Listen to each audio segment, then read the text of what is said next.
Today I'm making some items for a mini buffet. I'm making Jamaican Patties, Plantain Cups and Ackee Filling, and mini Coco Bread, which is very much a Jamaican Caribbean influence. So I'm going to start off with making the patties. In a pan here I have just a little squidge of oil with a small onion that's been chopped and also a thumb-sized piece of ginger that's been chopped up finely as well. I'm going to put that. To that we're going to add a little bit more onion.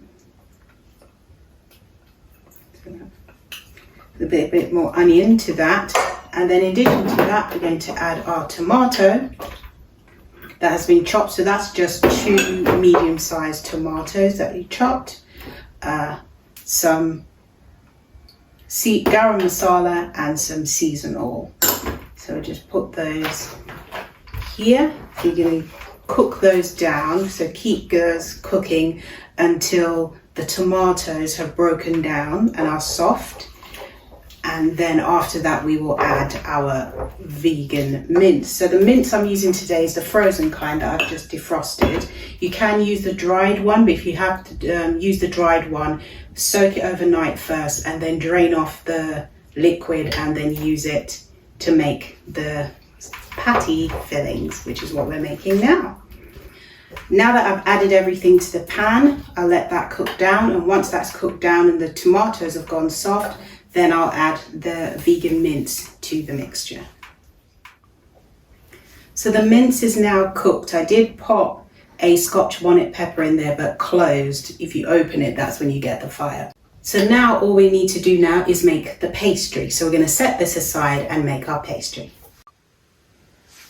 To make the pastry, you need 250 grams of plain flour. And then you're going to add, you can add turmeric, but I think it has a nicer flavor if you put in 1 tablespoon of curry powder and a pinch of salt. And you just mix those together, because that's the curry powder is what's going to give it its really nice, lovely yellow signature pastry color.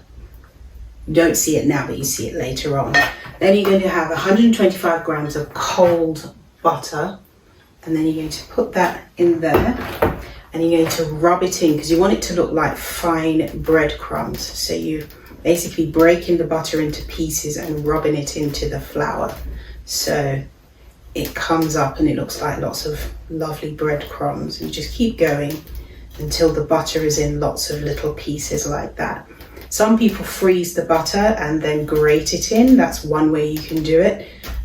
Or you can chop up the butter really finely. But I find it works quite well with this. This is obviously vegan butter.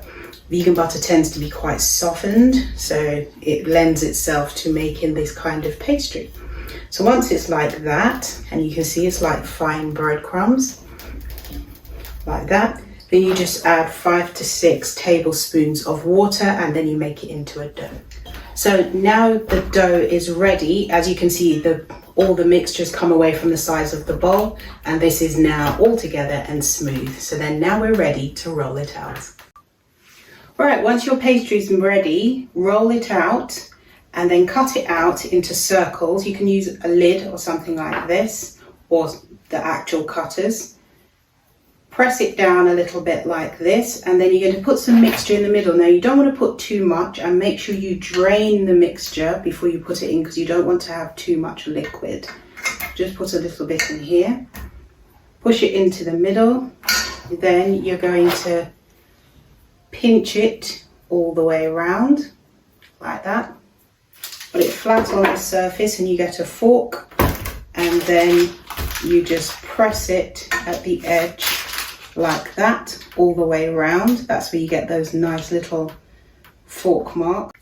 So you pop these into a medium oven, 360 degrees centigrade, 180 degrees Fahrenheit, or gas mark 4 for about 25 minutes, or until they're golden brown and slightly crispy. So to make coco bread, first of all you need a cup of coconut milk that's lukewarm, so you can just put it in the microwave for say about 40 to 50 seconds. Then you're going to add 1 tablespoon of yeast, or 2 of those little sachets, 1 tablespoon of vegetable suet, a tablespoon of sugar, and then you need to add just a pinch of salt. Stir that together, and then you're going to leave that to one side. Now you might see it looks like it's curdling. That's fine. That shows that the yeast is activating, which is exactly what you want. I'll just give this a quick stir like that. There we go. Leave that to activate. Leave that there. In a bowl here, I've got 3 cups of plain flour, and I'll just add half a teaspoon of salt to that. Just give it a quick stir so that the salt combines throughout all of the flour. Then you're going to make a well in the middle, a little hole there, and then you're going to put your wet mixture into the middle. Into the middle like that, because now we're going to make it into a dough. Just put that away here. You give that a good stir, and the dough is going to be sticky, but don't worry about that. You give it a good stir until it all comes together. There, you can see it there, and it's pulling away from the sides, which is exactly what we need. There you go. So now you can just get in there with your hands and give it a good knead, get it to come together. I love cocoa bread. It's usually eaten traditionally with patties in Jamaica. You usually put them inside the patty inside the cocoa bread, squeeze it and bite it. It's lovely. It's a lovely, whenever I go to Jamaica, that's what I always head straight for the patty shop. So there we go. It comes together like this. And now we're going to put it into a greased bowl and cover it with a warm tea towel and leave it in a warmish place for an hour and a half. So let me just make sure this is nice and smooth. There we go.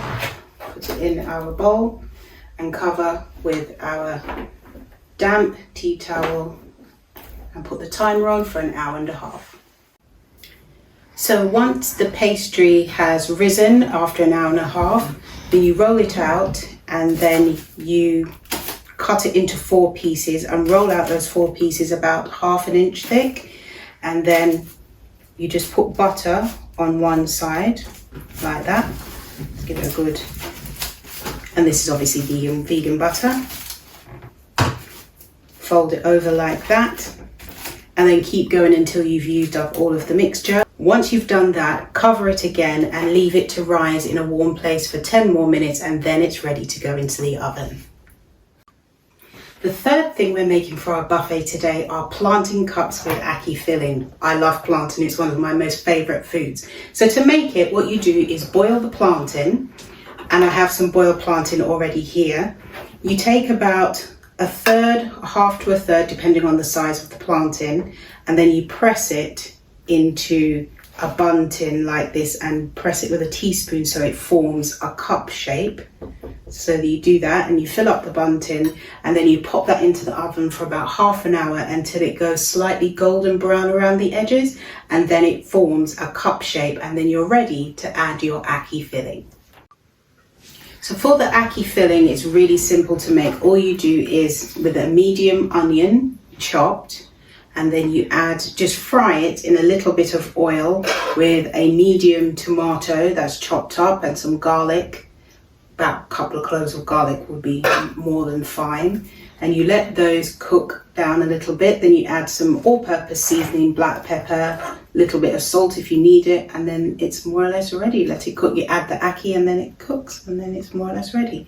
Then once it's ready, then you spoon it into these cups. And you always make sure you can see all the different colours. So you make sure each one has a little bit of red and a little bit of green showing for a little splash of colour. And that's it, it's ready for you to show on our buffet. Let me just add a little bit of green here and there as well. And that's our plantain cups with Ackee Filling. So there we have our 3 different items for our mini buffet: plantain cups and Ackee Filling. our mini Jamaican patties and our Coco Bread as well, and these are mini ones as well. So this is like a little mini Jamaican Caribbean inspired feast that will be really great for any occasion.